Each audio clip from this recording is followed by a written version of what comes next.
الرحمن الرحیم، السلام علیکم۔ آپ دیکھ رہے ہیں پروگرام دین اور ہم، اور میں ہوں احسن عمر۔ ناظرین، ہم نے ہمیشہ سے بات سنی ہے کہ اچھا انسان بنو۔ بچپن سے ہمیں یہ بات سکھائی جاتی ہے کہ اچھا انسان بنو، نیک لوگوں کی صحبت اختیار کرو، بری عادتوں سے بچو اور برے لوگوں سے بچو۔ لیکن ہم کبھی غور نہیں کر پاتے یہ بری عادتوں میں کن کن چیزوں کا شمار ہوتا ہے۔ کیا اسے ناپنے کا کوئی آلہ ہے؟ کیا اسے جانچا جا سکتا ہے؟ کیا کچھ برائیاں ایسی ہیں جن سے ہم بچ کر نیکیوں کی طرف جا سکتے ہیں؟ یا کم از کم اپنی پرسنالٹی کے اندر کچھ ایسی چیزیں جو شاید اسے داغدار کرتی ہوں، ان سے بچنا ممکن بھی ہے؟ پھر ان بری عادتوں میں کس کس چیز کا شمار کیا جائے؟ کیونکہ لوگوں کے نزدیک تو ان کے ایسے پیرامیٹرز بن گئے کہ اگر آپ کے اندر وہ کوئی چیز دیکھیں تو انہیں لگتا ہے کہ یہ بھی بری عادت ہے۔ اگر آپ کو شاید وہ موبائل استعمال کرتے ہوئے دیر تک دیکھیں تو وہ کہیں یہ تم بری عادت کا شکار ہو گئے ہو۔ اگر آپ کو وہ چھالیاں وغیرہ کھاتے ہوئے دیکھیں تو کہیں کہ بری عادت کا شکار ہو گئے ہو۔ اگر وہ آپ کو برے دوستوں میں بیٹھا ہوا دیکھیں تو پھر انہیں یہی لگتا ہے کہ آپ میں بری عادتیں آ گئی ہیں۔ تو یہ بری عادتیں کہاں سے لگتی ہیں اور ان سے چھٹکارا کیسے پایا جائے اور انہیں جانچا کیسے جائے، ایک کوئی پیرامیٹر سیٹ ہو جائے کہ یہ اچھی عادتیں اور یہ بری عادتیں؟ تو بڑا امپورٹنٹ کنسرن ہے لوگوں کا، اور اس پروگرام میں آج ہم اسی پر بات کریں گے کہ بری عادتوں سے چھٹکارا کیسے ممکن ہے۔ پہلے تو آئیڈینٹیفائی ہو جائیں اور پھر اس سے چھٹکارے کی ہم بات کریں۔ اس سلسلے میں آج ہم نے اپنے اسٹوڈیو میں دعوت دی ہے سید شہریار داؤد صاحب کو۔ ریسرچ اسکالر ہیں، مختلف سوشل ایشوز پر بات کرنے کی مہارت رکھتے ہیں اور ریفرنسز سے اور باقاعدہ دلائل سے اپنی بات منواتے بھی ہیں۔ ساتھ ہی پاپولر میڈیم میں ہمیں مختلف چینلز پہ نظر بھی آتے ہیں بات کرتے ہوئے۔ تو آج ہماری خوش قسمتی ہے انہوں نے ہمارے لیے وقت نکالا۔ السلام علیکم۔ وعلیکم السلام۔ مزاج گرامی؟ الحمدللہ، آپ ٹھیک؟ الحمدللہ۔ تو سب سے پہلے بنیادی سوال، بری عادتیں ہیں کون کون سی؟ اس کو جانچنے کا، اس کو ناپنے کا کوئی آلہ، کوئی ایسا پیرامیٹر ہمیں مل جائے کہ پتہ چل جائے کہ اب آپ بری عادت کا شکار ہونے لگیں اور یہ اس ڈومین میں نہیں آتی؟ بسم اللہ الرحمن الرحیم۔ اللہم صلی وسلم وبارک علی سیدنا و مولانا محمد وعلی آلہ و اصحابہ وبارک وسلم۔ بڑا اہم موضوع لیا ہے آپ نے احسن عمر صاحب، اللہ تعالیٰ آپ کو اس کی برکتیں عطا فرمائے۔ واقعی آج ہمارا معاشرہ، یہ ایک عام فارمل جملہ میں کہنے لگا ہوں کہ ہم ہر ایک یہ کہتا ہے کہ ہم بہت تیزی کے ساتھ برائی کے عمیق گڑھے میں گرتے چلے جا رہے ہیں۔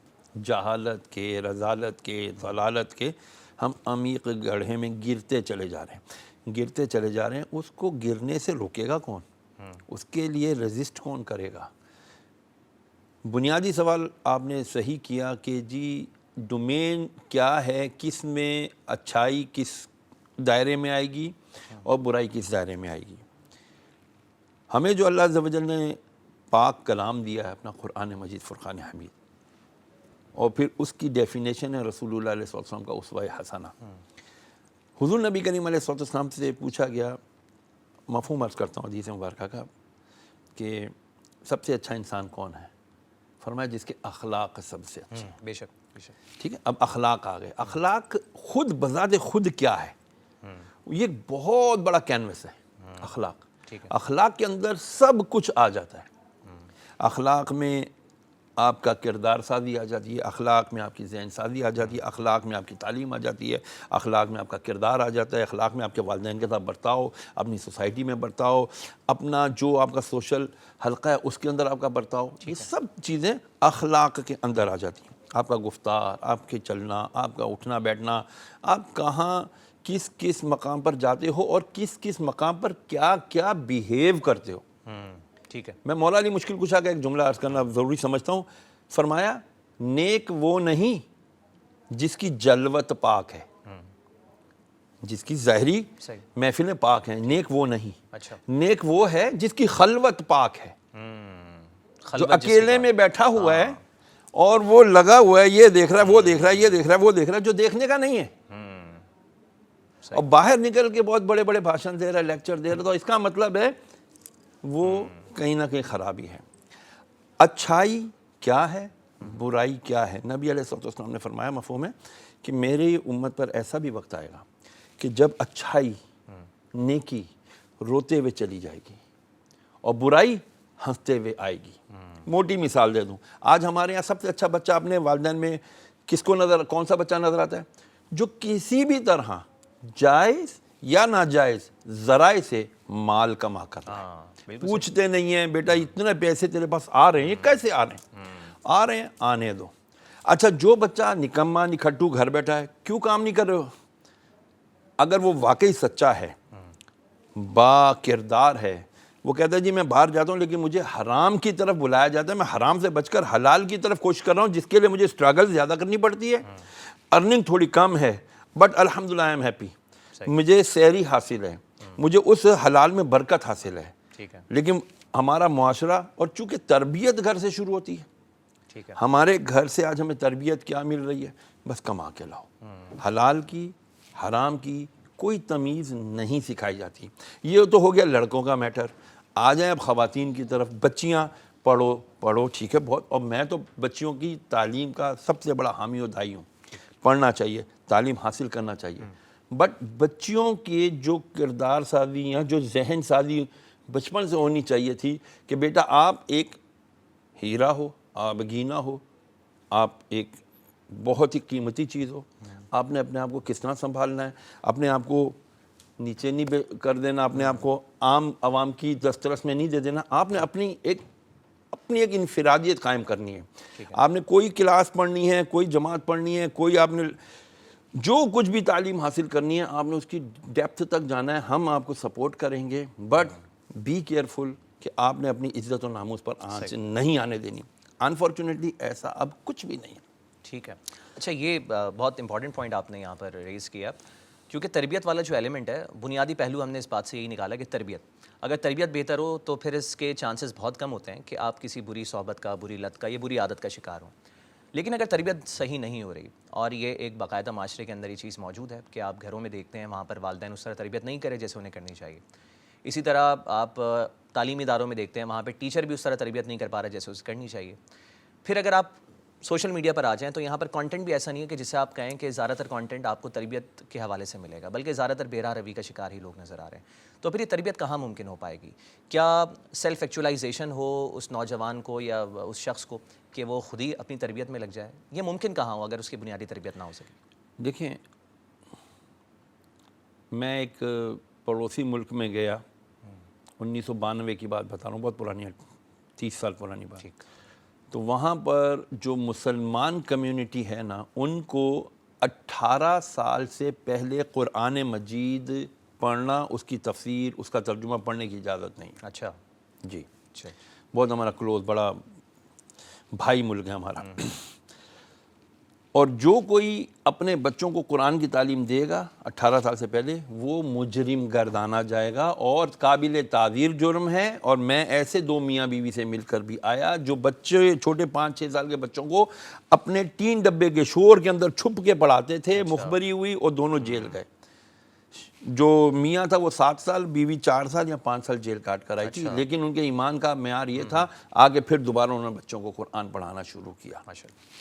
اچھا وہ تو چلو ایک کفرستان ہے، غیر مسلم ملک ہے۔ ہمارے پاکستان کے اندر ہماری جو روٹ لیول پہ ہماری جو خرابیاں وہ یہ ہیں کہ ہم اپنے بچوں کو جو تعلیم دے رہے ہیں وہ کون سی دے رہے ہیں، کس سے دلوا رہے ہیں۔ ہمارے یہاں گھروں پہ قرآن مجید پڑھانے کے لیے آتے ہیں، قاری حضرات آتے ہیں، اچھی بات ہے، ہم اس کی خدمت بھی کرتے ہیں، بڑی اچھی بات ہے، لیکن کیا کبھی ہم نے بیٹھ کر کے سوچا کہ یار یہ قاری آتا ہے صرف 15-20 منٹ 25 منٹ آدھے گھنٹے کے لیے، وہ قاری بھی بیچارہ بھی دوسری جگہ چلا جاتا ہے ٹیوشن اپنی ارننگ کے لیے، لیکن کیا کبھی ہم نے قاری سے پوچھا ہمارا بچہ قرآن کیسا پڑھ رہا ہے؟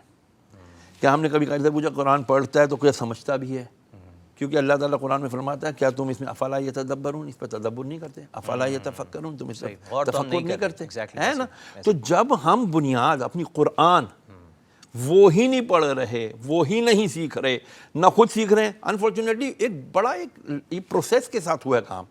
مجھے یاد ہے اچھی طرح ارلی 70s کے اندر ایسے ڈرامہ آتے تھے، یوسف بن تاجفین، 80s کے اندر پھر نور الدین زنگی اور چٹان، ایسے اسلامک آتے تھے، ہیروز کو بڑا اچھے طریقے پورٹری کیا جاتا ایک لیسن ملتا تھا، لیکن اب وہ کانٹینٹ بھی اس طرح کا نہیں رہا نا۔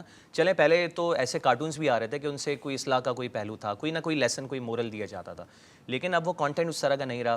پھر اسٹیٹ چینل بھی ظاہر نہیں رہا، وہ پرائیویٹائزیشن کے بعد سے بہت سارے پرائیویٹ چینلز جو تھے وہ میدان میں کودے، اور پھر ہر طرح کا کانٹینٹ آج ہم دیکھ رہے ہیں۔ تو وہی والی بات کہ پہلے تو شاید ٹی وی کو بھی آپ ایز اے میڈیم یوز لیتے تھے کہ بھائی اس سے تربیت ہو رہی ہے, بچے ایک وقت ہے ان کا مقرر, اپنے ٹائم ٹیبل کے حساب سے وہ کانٹینٹ دیکھ رہے ہیں اور وہ بچنے کی کوشش کر رہے ہیں. لیکن آج کل تو وہ کانٹینٹ بھی ہمیں نظر نہیں آ رہا, اور وہ کانٹینٹ بھی بہت زیادہ ڈائیورسفائڈ ہو گیا ہے, ہر طرح کی صورت میں موجود ہے. اب آپ بچے کو روک نہیں سکتے کہ بیٹا تمہیں فلم نہیں دیکھنی, تمہیں نیٹ فلکس پہ جا کے سیریز نہیں دیکھنی, یا تمہیں جو ہے وہ قابل اعتراض جو مواد ہے وہ نہیں دیکھنا, یا موبائل میں نہیں رکھنا. آج کل تو وہ پاسورڈس لگے ہوئے ہیں فون میں, کہاں کس دور میں ہم لوگ آ گئے. دیکھیں ان الانسان کان عجولا, قرآن مجید میں اللہ فرماتا ہے کہ بے شک انسان عجلت پسند ہے, جلد باز ہے. یہ جو جلد بازی ہوتی ہے نا انسان کی فطرت میں ہے یہ. اب یہ چاہے تو اس کو پازیٹیو لے سکتا ہے, لے جا سکتا ہے پازیٹیوٹی کی طرف, چاہے تو نیگیٹو, جو جا رہی ہے نیگیٹیوٹی, ہر چیز کی عجلت, جلدی, مجھے بہت بڑا آدمی بننا ہے, مجھے بہت زیادہ مال کمانا ہے, مجھے بنگلہ لینا ہے, مجھے گاڑی لینی ہے, مجھے موٹر سائیکل لینی ہے. عجلت, جلد بازی. یہ جلد بازی کہاں لے جاتی ہے آپ کو؟ یہ جلد بازی لے جاتی ہے آپ کو حلال اور حرام کی تمیز ختم کر دیتی ہے. کہتا مجھے آئی ڈونٹ کیئر کہ بھائی کیا ہے, مجھے بس چاہیے, I want to take this thing, I want to get this thing. کیوں؟ اس لیے کہ مجھے یہ میری یہ خواہش ہے, یہ میرے ڈیزائر ہے. اسی طرح بچے آج وہ کچھ دیکھ رہے ہیں جو نہیں دیکھنے چاہیے تھے. ماں باپ بیچارے نہیں ان کے اوپر چیک لگا سکتے کیونکہ they know how to delete the history. But why don't they think یار یہاں سے تو ہم نے ہسٹری مٹا دی, واٹ اباؤٹ دیز ٹو. ہاں ایگزیکٹلی, یہ جو دو اللہ تعالیٰ نے ہمارے کلوز سرکٹ کیمراز لگا دیے ہیں جو ہمیں کل قیامت کے دن ہر چیز بتا دیں گے کہ اللہ اس نے یہ کیا تھا, اس وقت یہ کیا تھا, اس وقت یہ کیا تھا. بٹ آج کوئی بچہ, کوئی نوجوان, مرد عورت, لڑکا لڑکی یہ چیز سمجھنے کے لیے تیار نہیں ہے کہ یار ہم وی آر بینگ واچڈ, ہم انڈر آبزرویشن ہیں, ہمیں مستقل مانیٹر کیا جا رہا ہے. ہم یہاں پر یہ چیز نہیں سمجھ رہے, لیکن اس پوائنٹ کو بھی ہمیں آگے جا کے پروگرام میں ڈسکس کرنے کی ضرورت ہے کہ پھر دنیاوی لیول پہ ظاہری طور پہ آپ کے گھر میں آپ کے والدین کی صورت میں کیا آپ کو مانیٹر نہیں کیا جا سکتا. تو پروگرام میں ہمیں ابھی اس پر بھی بات کرنی ہے. ناظرین بڑا انٹرسٹنگ ڈسکشن اس وقت چل رہا ہے پروگرام میں, کہیں مت جائیے گا, ملتے ہیں آپ سے ایک مختصر سی بریک کے بعد.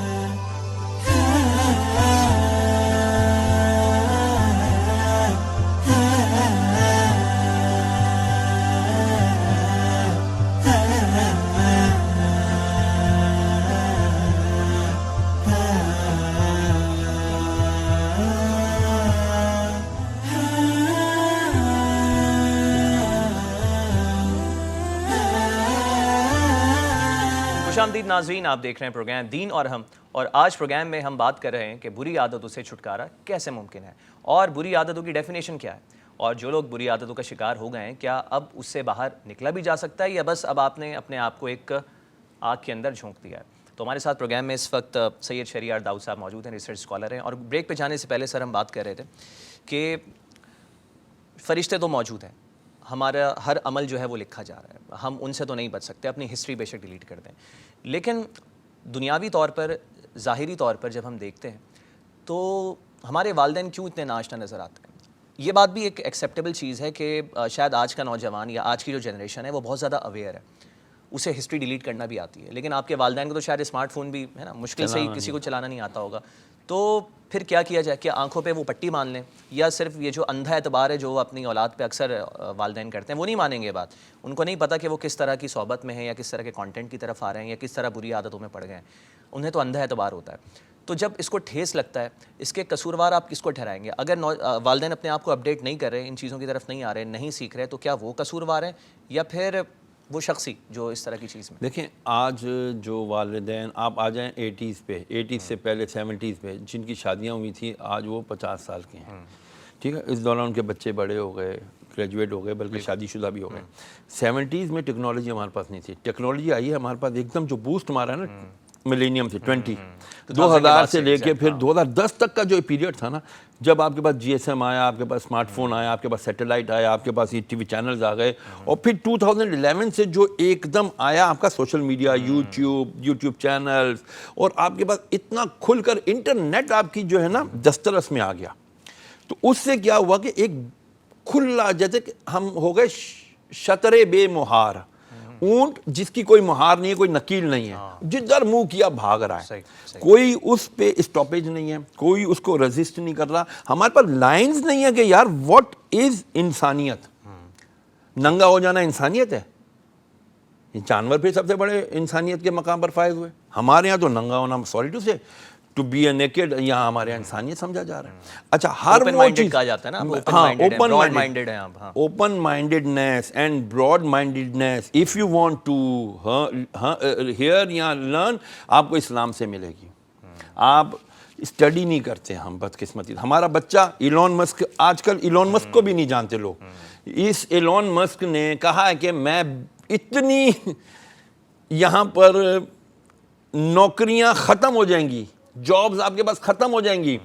اس نے آپ کو ایک بیٹری والی کار دے دی ہے, الیکٹرک کار, ٹیسلا کے نام سے, ٹھیک ہے نا. ایلون مسک نے کہا کہ from Karachi to Toronto you will reach with in 2 hours and 45 minutes. People سے کہ یار یہ کیسے ممکن ہے؟ اس نے کہا بیکاز میں آپ کو ٹنل ٹیوبز بنا کر کے دے رہا ہوں. کہہ رہا میں 2030 میں آپ کو لے جاؤں گا مارس میں, آپ کے پاس مارس میں کالونیز ہوں گی. کیسے ممکن ہے؟ وہ کہتا ہے میں صرف وہ بات کرتا ہوں جو میں کر سکتا ہوں. یہ بات قرآن کہتا ہے کہ بات وہ کرو جو تم کر سکتے ہو. Number 2, artificial intelligence. دیکھیں میں نہیں کہتا گیجٹ برا ہے, اس کا یوز برا ہے. آج اس گیجٹ کا جو ہم کو لت لگ گئی ہے, اس کا جو نشہ لگ گیا ہے, نشہ کون سا لگا ہے ہمیں؟ نشہ اس کا نیگیٹو لگا ہے ہمیں.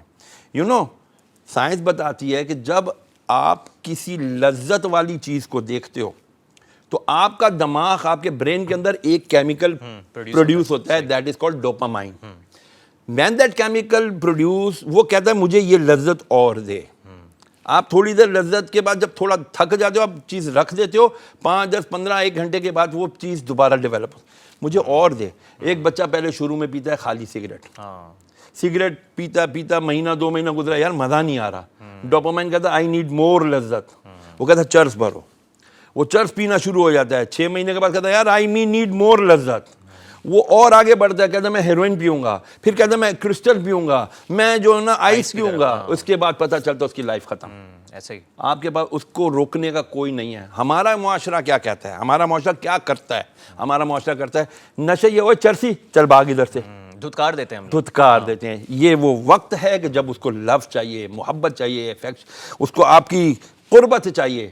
نشے سے محبت, نشے سے نفرت کرو, نشئی سے نہیں. جرم سے نفرت کرو, مجرم سے نہیں. ہمارا معاشرہ مجرم سے آج جو ہے نا کر رہا ہے. میں جہاں صدر بنسوٹ کے قریب رہتا ہوں, وہاں نالے بھرے ہوئے ہیں ہیروئنچیوں سے. کیوں ہے یہ بھی تو کسی کے شہزادے تھے, کسی کے آنکھ کے تارے تھے, بیٹے تھے نا یہ سب. آپ تو بیٹوں کو رو رہے ہیں.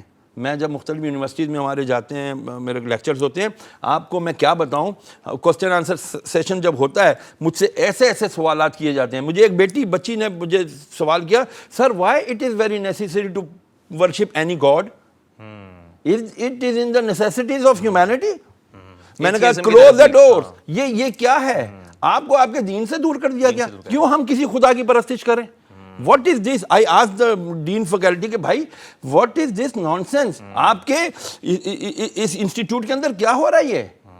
ہم پاکستان میں رہتے ہیں, ہم ایک اسلامک ریپبلک آف پاکستان میں رہتے ہیں. اسلام از دا باؤنڈری جس کے اندر آپ کو سرٹن آزادیاں حاصل ہیں. ہاں, ہم اس گناہ کو یا ہم اس برائی کو جو ہم ڈوپامائن ہمارے یہاں کریٹ ہو رہا ہے, ہم کو اس کو روکنے کی ضرورت ہے. آپ کو اس کا ایک اور بہت عجیب و غریب پہلو بتاؤں. ایک باپ 4 گھنٹے تک اپنے بچے کے ساتھ کھیلے کودے, اس کو کھلائے پلائے, اس کو ڈرائیو پہ لے جائے, اس کو بہت انٹرٹین کر لے, تو 4 گھنٹے میں جو ڈوپامائن اس کے دماغ میں, وہ بچے کے دماغ میں کریٹ کرنے میں کامیاب ہوگا نا, آپ کو پتہ ہے صرف اور صرف 10 منٹ وہ یہ گیجٹ استعمال کرے تو اتنا زیادہ اس سے بھی زیادہ جو ہے نا ڈوپامائن کریٹ ہو جائے گا. اب وہ ہمارے یہاں ایک اور بہت بڑا غلط بیہیویئر ہے. کیا ماں کام کر رہی ہے یا بات کر رہی ہے, بچہ آیا اس کو فوراً موبائل دے دیا, چل جا تو اس میں مجبور ہو. یہ وہ ہے نا کہ اپنے اوپر سے بھائی آپ بوجھ اتارا, بوجھ اتارا, کیونکہ اب وہ رو رہا ہے, اس کو کون سنبھالے گا بھائی, اس کو کھانے کو کچھ چاہیے یا اس کو ٹی وی دیکھنا ہے, یا اصل میں تو وہ آپ سے آپ کا وقت مانگ رہا ہوتا ہے, لیکن وقت آپ کے پاس ہے نہیں کیونکہ آپ خود بھی موبائل میں لگی ہوئی ہوتی ہیں. اور یہ مطلب زیادہ تر آج کل آپ دیکھیں گھروں میں یہی ایک روٹین بن گئی ہے کہ کوئی چھوٹا بچہ رو رہا ہے, اس کو آپ نے شروع سے ہی اسمارٹ فون کی گیجٹ کی لت لگا دی. ابھی تو چلیں وہ کارٹون دیکھ کر شاید چپ ہو جائے وقتی طور پہ, لیکن اس کی جو فرسٹریشن ہے وہ بڑھتی جا رہی ہے, پھر وہ چڑچڑا بھی ہو رہا ہے. اس کا جو پورا سائیکلوجیکل ایک نظام ہے وہ بدلتا جا رہا ہے. پھر اسے چاہیے مستقل, پھر وہ رہ نہیں سکتا اس کے بغیر. اس کو پھر بچوں میں جانا, فزیکل ایکٹیویٹیز میں پارٹ لینا, یہ سب اچھا نہیں لگے گا اس کو, پھر وہ گیجٹ ہی اچھا لگے گا. میں پرسنل لیول پر بھی میں نے اپنے ریلیٹیوس میں ایسی ایگزامپلس دیکھی ہیں کہ وہاں پر آپ سے بچہ کنٹرول نہیں ہو رہا, آپ نے گیجٹ اس کے ہاتھ میں تھما دیا, پھر وہ اتنا چڑچڑا ہو گیا کہ وہ اب اس کے بغیر رہ نہیں سکتا, اب آپ نے اس کی ضرورت کا حصہ اس کو بنا دیا. تو ایک عجب, ایک تو ہم ڈگر پہ چل چکے ہیں, دوسرا کیونکہ ہم یہاں چھٹکارے کی بھی بات کر رہے ہیں تھوڑا سا اسٹریم لائن کرتے ہوئے چیزوں کو, کہ مجھے ایک شخص ابھی کچھ عرصے پہلے ملا, اس نے بتایا کہ اس کا ایک دوست تھا, بہت اچھا تھا, لیکن آہستہ آہستہ اس کو نشے کی لت لگتی گئی, اور اب وہ اس لیول پر پہنچ گیا ہے کہ اب ذہنی توازن بھی آلموسٹ وہ اپنا کھو بیٹھا ہے. آخری اطلاعات کے مطابق وہ آئس کے نشے میں لگ گیا تھا. اچھا, جب اس نے اس سے پوچھا, جب اس کی دماغی حالت تھوڑی بہتر تھی, کہ بھائی تمہیں ضرورت کیا پڑی, تم نشے کی عادت میں کیسے لگ گیا, تم تو ایک بڑے چارمنگ قسم کے آدمی تھے, بڑے ہینڈسم قسم کے آدمی تھے, اچھی پرسنالٹی تھی تمہاری, صحیح تمہارا نظام زندگی چل رہا تھا. تو اس کا کہنا یہ تھا, بھائی وہ بریک اپ ہوا میرا, مجھے ایک لڑکی نے دھوکہ دے دیا, اور اس کے بعد سے میرا جینا محال ہو گیا, اور میں پھر اس طرف آیا, اور پھر آج ہوتے ہوتے وہ ایکسٹریم پر جا چکا ہے. تو ایک تو کیونکہ یہ بھی ایک ہمارے یہاں ایک المیہ ہے نا, کہ اس ایج میں نوجوانوں کو بس یہ عاشقی اور یہی سب نظر آتا ہے, اور کچھ انہیں کوئی ہیلدی ایکٹیویٹی تو دکھتی نہیں ہے. چلیں اگر آپ پڑھ بھی گئے کسی طرح اس میں, آپ نہیں کنٹرول کر سکے اپنے ایموشنس پہ, تو اب اس فیز سے آپ کو باہر بھی تو آنا ہے, تو اس فیز سے آپ باہر کیسے آئیں گے؟ اس فیز سے باہر آنے کا سب سے بڑا جو کردار ہوگا نا, اس کے والدین, اس کے گھر والے, بہن بھائی, اگر وہ شادی شدہ اس کی بیوی. لیکن والدین کو تو پتہ ہی نہیں ہے نا, ان صاحب کا وہ چل رہا تھا کچھ. اچھا, اب والدین کو جب پتہ چل گیا کہ یار اب یہ نشہ کر رہا ہے, ہمارے یہاں کیا ہوتا ہے, فوراً اٹھا کے ریہیبلیٹیشن سینٹرز میں ڈال دیتے ہیں, پیسہ ضائع کرتے ہیں. میں قسم کھا کے گارنٹی کے ساتھ کہہ رہا ہوں کہ آپ 6 مہینے کے بعد 3 مہینے کے بعد پھر دوبارہ دیکھتے ہو بچہ ریہیب سے واپس آتا ہے, پھر وہ دوبارہ اس میں مبتلا ہو جاتا ہے. وجہ کیا ہے؟ آپ اس کو وہ محبت نہیں دے پاتے, کہیں نہ کہیں آپ کے اندر خلش ہوتی ہے. اس کا توڑ میں بتا رہا ہوں آپ کو. توڑ یہ ہے کہ آپ اس کو بیٹھ کے اس کے اندر کہتے ہیں نا سیشنز کریں, آپ اس کے ساتھ بیٹھ کے آپ کاؤنسلنگ کریں, اس کی کاؤنسلنگ کریں. That is the most appropriate word, کہ آپ اپنے بچے کے ساتھ بیٹھ کے کاؤنسلنگ کریں, اس کے ساتھ ہیلدی ایکٹیویٹیز میں لیں, اس کو لیں, ساتھ لے کر جائیں اچھی گیدرنگز میں. پلس اس کو یہ ذہن سے نکالیں کہ تم غلط ہو, یا تم نے غلطی کی نا, اوکے, اللہ تبارک و تعالیٰ نے توبہ کا دروازہ مرتے دم تک کے لیے کھلا چھوڑا. تو ہم جب مایوس ہو جاتے ہیں, جب ہم کہتے ہیں یار میرے پتہ نہیں بخشش ہوگی کہ نہیں ہوگی, ایسا نہیں سوچنا چاہیے. یہی شیطان کا سب سے بڑا وار ہے کہ وہ بندے کو مایوسی کا شکار کرتا ہے. نمبر 2, اس کی وہ گیدرنگ چھڑوائیں جس میں بیٹھ کے تھوڑی دیر بعد پھر وہی دوبارہ وہ نشوں میں جاتا ہے. نمبر 2, مجھ سے بہت سارے لوگ وظیفے مانگتے ہیں, میں وظائف دیتا ہوں, لیکن ساتھ میں یہ بھی کہتا ہوں کہ وظیفے سے خالی آپ کا نشہ نہیں چھوٹے گا. وظیفے سے خالی آپ کا نشہ نہیں چھوٹے گا, آپ کو اپنی محبت کا وظیفہ اسے دینا پڑے گا. جب تک آپ اس کے ساتھ بالکل گیٹ ٹوگیدر نہیں ہو جاؤ گے, 1 to 1 بیٹھ کے اس کی فرسٹریشن جو اندر ہے, اس کی خالش جو ہے وہ نہیں نکالو گے. ٹھیک ہے جی, تمہیں کسی نے دھوکہ دیا, تمہارا بریک اپ ہو گیا, ڈزنٹ میٹر, ہم تمہاری پسند کی کہیں اور شادی کر دیتے ہیں, کوئی ایسا مسئلہ نہیں ہے. اس کو امید دلانی پڑے گی, اس کو اللہ عز و جل کی محبت بتانی پڑے گی, اسے رسول اللہ علیہ وسلم نہیں. ہم اکثر سنتے ہیں سرکار علیہ وسلم کے پاس ایک عورت آئی کہتی ہے, یا رسول اللہ میرا بچہ گڑ کھاتا ہے, سرکار کل لانا. 3 دن میں فرمایا بیٹا ادھر آؤ, نہ کھایا کرو گڑ. یا رسول اللہ پہلے کیسے؟ فرمایا اس 3 دن تک میں بھی, اس سے پہلے میں بھی گڑ کھا رہا تھا, میں نے چھوڑا, عمل بننا, میں نے اس کو چھوڑا. یہی تو قرآن فرماتا ہے, تم وہ کیوں کہتے ہو جو تم نہیں کرتے. ٹھیک ہے نا. تو اسی لیے جب تک ہمیں ایک ہیلدی مائنڈ لے کر کے بیٹھ کر کے بری صحبت کو اپنے بچوں کو بہت اچھے انداز سے سکھانا پڑے گا. ہمارے والدین کے پاس بھی انفارچونیٹلی اتنا زیادہ علم ہوتا نہیں. اور ایک ہمارا بہت دکھتا ہوا ایک میں پہلو اجاگر کروں کہ ہمارے ہاں ہم علماء کرام سے بہت دور ہو گئے. ہمیں آج جگہ جگہ آپ کو موٹیویشنل سپیکرز نظر آتے ہیں, اور ایسے لوگ دین کی دعوتیں اور تبلیغیں کرتے ہوئے نظر آ رہے ہوتے ہیں کہ جن کا خود دین پر عمل نہیں ہوتا. سوری ٹو سے, اللہ کے ان اکرمکم عند اللہ اتقاکم, قرآن میں اللہ فرماتا ہے اللہ کے نزدیک اکرم افضل وہ ہے جو زیادہ اللہ سے خوف رکھنے والا ہے یا ڈرنے والا ہے. ہم دیکھتے ہیں کہ ہم کس سے انسپیریشن لے رہے ہیں. انسپیریشن کے لیے ہمارے پاس ایک ہی ذات ہے, رسول اللہ علیہ وسلم کی, صحابہ کرام کی, اہل بیت اطہار کی, حسنین کریمین کی. جب تک ہم ان سے انسپیریشن نہیں لیں گے, ان کو اسٹڈی نہیں کریں گے, میں نہیں سمجھتا ہمارے لیے بہتری کا کوئی نہیں، آج کی بات کا خلاصہ پھر یہی ہوا چیزوں کو جب ہم کنکلوژن کی طرف لے کے جاتے ہیں کہ ایک تو والدین کی ذمہ داری بنے گی، بری ذمہ آپ نہیں ہو سکتے، چاہے آپ اپڈیٹڈ نہیں ہیں تو اپنے آپ کو اپڈیٹ کریں، سیکھیں ٹیکنالوجی کا صحیح استعمال، دیکھیں کہ بھائی گیجٹ کے اندر وہ کیا کانٹینٹ دیکھ رہا ہے، اس کے کام کا ہے بھی یا نہیں ہے، اسی طرح سے اس پہ چیک اینڈ بیلنس رکھیں، مانیٹر کریں اس کی ایکٹیویٹیز کو، اگر وہ باہر جا کے دوستوں میں ٹائم گزار رہا ہے، کس طرح کے دوستوں کے ساتھ بیٹھ رہا ہے، کتنا وقت وہاں پہ گزار رہا ہے، اور کاؤنسلنگ سیشنز، آپ رابطے میں رہنا، ایک محبت، ایک کمپیشن دکھانا، تو میرا خیال ہے محبت ایک ایسی چیز ہے، کمپیشن ایسی چیز ہے، اس سے لوگ پگھل جاتے ہیں، سنیں گے آپ کی بات، کیوں نہیں سنیں گے، دو بول محبت کے، شفقت کے اس کے ساتھ بول کے تو دیکھیں۔ تو ناظرین، یہ آج کی ہماری پوری ڈسکشن تھی، بہت بہت شکریہ آپ کا سر، آپ پروگرام میں آئے، اور میرا خیال ہے کہ جو اینگلز آپ نے ہائی لائٹ کیے وہ صرف آپ ہی کر سکتے تھے، تو بہت شکریہ آپ کا، اور انشاءاللہ کسی پروگرام میں آپ کو ضرور ہم دوبارہ بھی دعوت دیں گے۔ اور آخر میں ناظرین، وقت تمام ہوا جاتا ہے، اپنا فیڈ بیک ہمیں ضرور بھیجیے گا، ہمارے سوشل میڈیا ہینڈلز آپ کو اس وقت اسکرین پر نظر آ رہے ہوں گے، اور اب تک کے لیے احسن عمر کو پروگرام دین اور ہم سے دیجیے اجازت، اپنا بہت خیال رکھیے گا، السلام علیکم۔